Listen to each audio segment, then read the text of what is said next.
there, my name is Valerie White-Williams, and today I'm talking about the heart chakra. And I think this is important right before we go into Thanksgiving, because so many people are dealing with relationship issues right now because of all the things going on the planet, whether they're safe to eat together or be with your loved ones. And so I wanted to give you this message about the heart chakra and the love between people. And so the heart chakra is, we have the heart organ, and science has now shown that the heart does create vibrations. There's an institute called the Heart Math Institute, and a lot of this information isn't really getting through because the heart is considered like a second brain. We have this brain, a mental brain, we have the heart brain, and then we have the intestine brain, and we don't always honor all our body systems because we've been so taught to be mental in school that the mind is the peak of the human experience. But the heart is where we really have more wisdom in the heart, because the heart sees all. Heart sees the oneness of our body and our reality, and so it's almost like a portal. So the chakra is called the wheel. That's the translation in Sanskrit, but it's like a portal. And we have way more portals than just the 7 chakras. We have portals all over, around our body, in our auras and everything. But the heart chakra, to me, is something that we need to talk about going into the Thanksgiving, because so many people have been shut off from their loved ones, and it's been a really hard time. Now, the thing about the heart is where we see oneness. We have affinity with our body and the world, and so everybody is in the heart. In fact, even Drumvalo has talked about the inner space of the heart, the secret place of the heart, where you can feel your aloneness and your spirituality is in the heart. But you also have a connection with other people there in the heart. So this is what's kind of a little bit angsty right now, is that so many people have broken relationships or aren't talking to each other because they're on different sides of the political fence or the medical fence, and it's tearing people apart. But here's the deal: whether you are close to your beloved or not, you can still talk to them. You can be heart-centered, and you can send messages to them.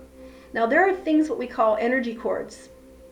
And energy cords are little kind of like it sounds, like you have this little energetic cord to people that you want to connect with. And sometimes energy cords are not good.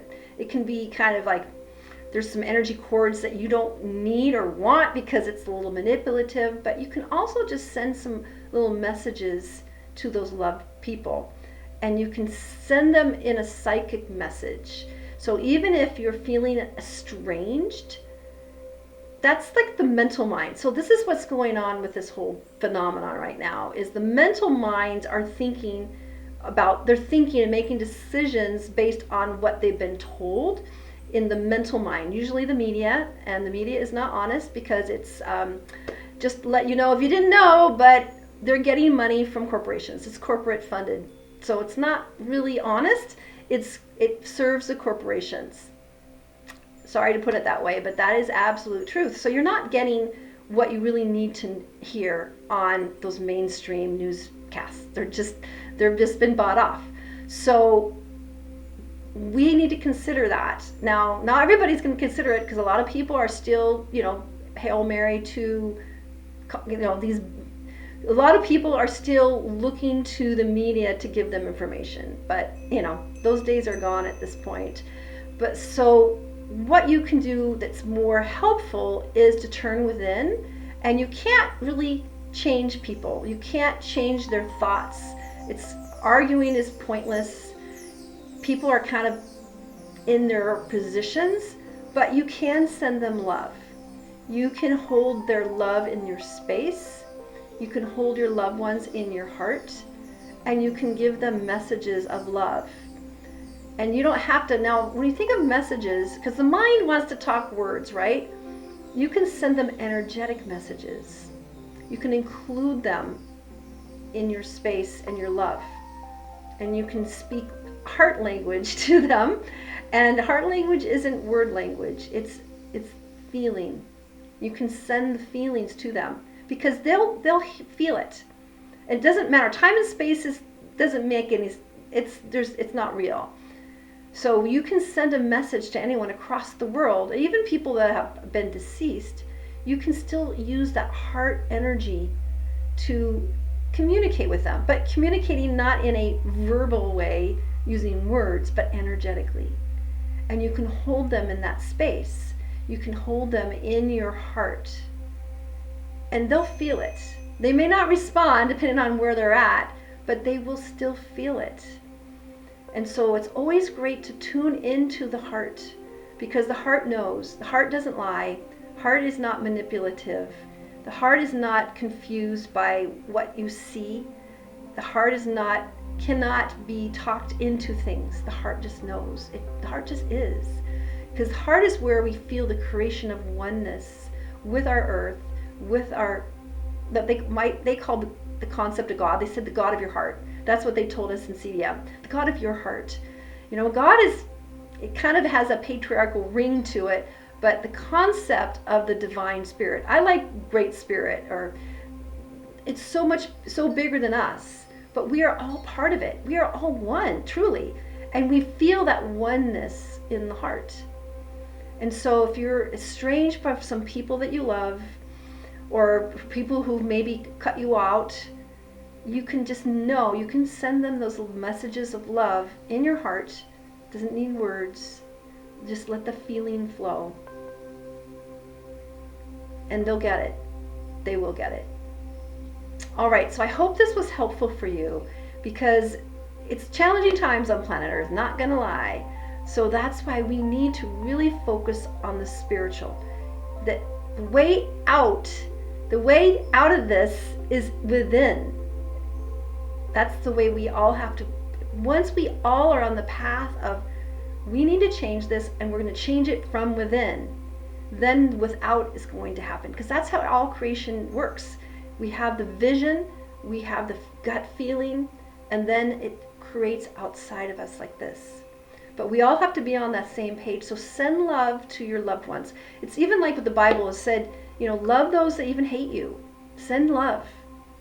I know that's really hard. And there's a lot of people that are been not doing very nice things, but they will meet where they're going to go. And they're going to find out too that they were deceived. It's kind of like the Faust story. Everybody should read that. Lots of other stories about Faust. I love that. The opera Faust, the devil went down to Georgia. Those are my favorite stories, because it doesn't pay. It doesn't pay. We need to be one. And there are forces that want to keep us from that oneness. And so that's why we have to be really clear and keep our energy clear. We need to do some aura work so we don't attract these negative, icky things around us. And then we can allow others to have their reality and what they are, but we can still send them loving messages from our heart. All right, take care, you guys. And I want to let you know that I do have a group on Facebook called Creative Soul Alignment, and that's for people that are interested in spirituality and creativity, and exactly what I'm talking about. Because when we are creating, we are using our spiritual vibrations, and we are here specifically on the planet at this time to create a world that works for all of us, without the creepy overlords telling us what to do and controlling us, because that's what we came here for. But the way we are going to do it is we need to align with the vision of a world without that. It's a different timeline, but the more we put our energy on that timeline, the more power it's going to get. And I mean power, spiritual power, not power over, which is what's going on now. And that's how you know who's in alignment. If it's power over, if it's controlling, if it's like we don't have any say in it, that's not okay. We don't need to live that way, and we're not. All right, take care, you guys, and I'll see you next time. Bye.